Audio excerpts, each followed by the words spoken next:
The last thing to do is to do the top stitching, if that's what you're going to do. And I'm going to go all the way around, including the armholes. And that will automatically close my turning gap. Now when you start top stitching, never start on the front, always start somewhere where it's inconspicuous on the back where nobody will see it, and then make sure that the turning gap is edge to edge on top of each other, because that can also slip out.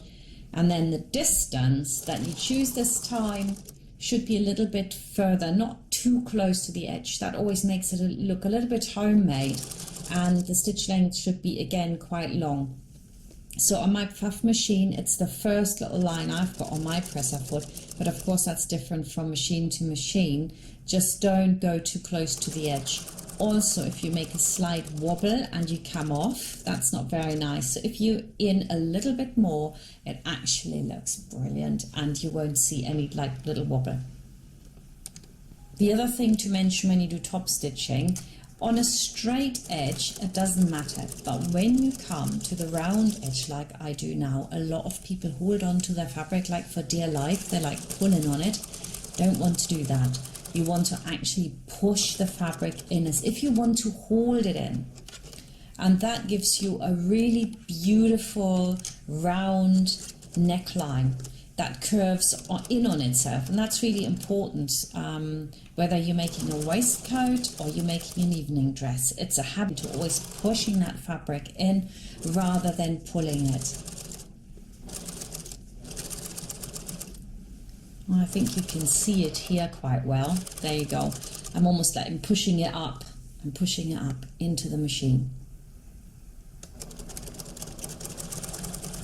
It's these little fine things that you learn as you go along, and with time you will do them automatically, and everything you sew will come out absolutely perfect. There's no mystery in it, it's just you gotta know, and once you know, you can practice it and you can do it really, really well.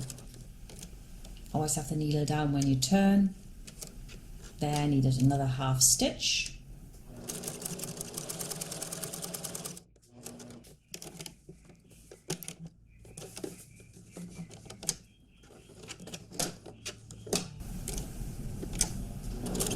See me pushing in again?